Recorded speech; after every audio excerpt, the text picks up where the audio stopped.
So I'm here with Daniel Norman from the Information Security Forum. Dan has been fantastic moderating our conference all day today, start to finish. Dan, first of all, I'm just keen to get your main takeaways from the conference, the speakers, the panel discussions, what your thoughts on everything. Yeah, well, I mean, a lot of energy in the room. A bunch of different topics being covered today, a broad spectrum covering talent gap, smart cities, resilience. I think what's clear to me is that everyone in the room is super enthusiastic about getting that level of maturity up to that next level within the kingdom. I think if we start with the talent gap, there is big concerns around resourcing and skills, especially in Saudi Arabia, but definitely across the Middle East in general.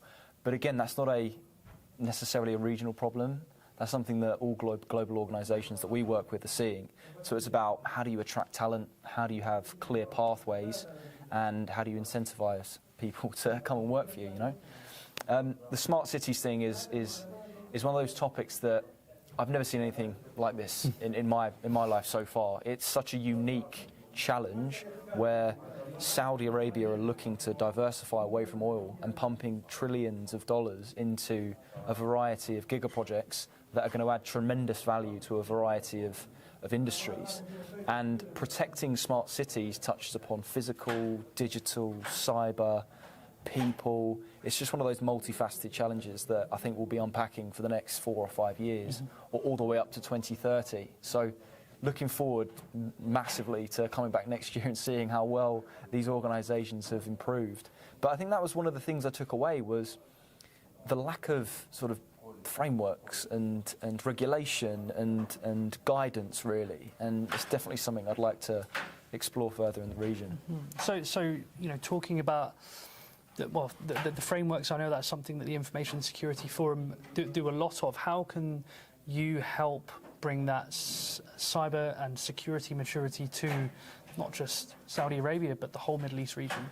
Yeah, well, I think in the final panel session, some of the speakers mentioned that regulation isn't kind of keeping pace with the digital transformation, which provides them with awkward challenges like the cloud service challenge, where information has to be hosted in the kingdom, and when they're looking to digitally transform, they're faced with the dilemma of, well, we can't if the cloud services don't operate directly in the kingdom, so domestic to the country. And that's just one of thousands of other challenges that could be considered as part of a security strategy. And I think what the ISF does in terms of helping organisations globally, and what organisations, especially in the UK, Europe, US, and throughout Asia and Australia as well, is leveraging the standard of good practice as a framework to base their security maturity on. And then when you leverage the benchmark tool, you can actually demonstrate improvement over time.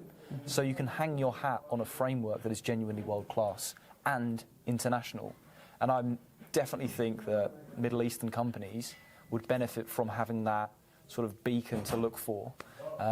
But yeah, it'd be interesting to see how these companies mature, and yeah, hope to collaborate more with organisations in the region moving forward.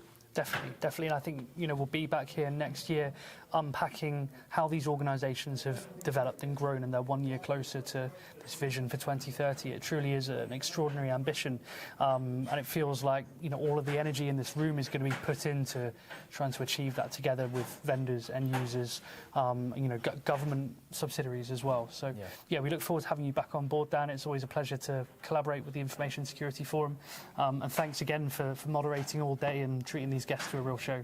Thank you. Thanks, Dan. Thank you very much. Cheers.